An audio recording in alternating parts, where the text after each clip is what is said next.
गुणनखंड वृक्ष में हमें बेटा x और y के मान निकालना है। हम यहाँ देख रहे हैं क्वेश्चन में x की दो शाखाएं हैं, एक का मान 3 है, एक का मान 195 है।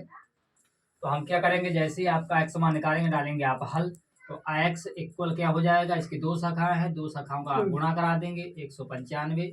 तो आपको बेटा x का मान निकल के आएगा 3 5 15, हासिल लगाई 1 3 नाम 27, 27 1 28, हासिल लगाई 2 3 1 3 3 2 5। ये बेटा आपका x का मान निकल आया। इसी प्रकार बेटा आपको y का मान चाहिए इस क्वेश्चन में। y का मान आपको ज्ञात करने के लिए y की कितनी शाखाएं हैं बेटा, दो शाखाएं हैं। कौन कौन सी, y इक्वल आप लिख सकते हैं 5 गुणे 13। तो आपका y का मान बेटा निकलेगा 13 पाने 65 निकल आएगा। ये आपका आंसर हो जाएगा गुणनखंड वृक्ष में x और y के। बहुत आसान क्वेश्चन है, बहुत ही मोस्ट इम्पोर्टेंट क्वेश्चन को कहेंगे हम। परीक्षा 2024 की दृष्टि से बहुत ही मोस्ट इम्पोर्टेंट क्वेश्चन है ये। अब इसी प्रकार से दूसरा जो क्वेश्चन लिखा हुआ है इसको सॉल्व करते हैं हम।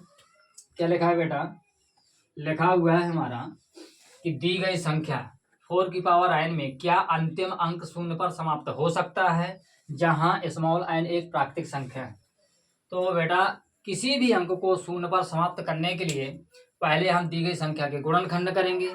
यदि दी गई संख्या के गुणनखंड 2 और 5 आ रहे हैं, कितने आ रहे हैं, 2 और 5, तब तो दी गई संख्या शून्य पर समाप्त हो सकती है अथवा शून्य पर समाप्त नहीं हो सकती।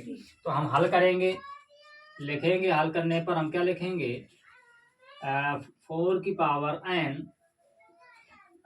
में 4 के अभाज्य गुणनखंड करने पर, अभाज्य गुणनखंड करने पर आप करेंगे तो क्या बन जाएगा, आप 4 के टुकड़े करें, आप 2 दूनी 4, 2 एकनी 2।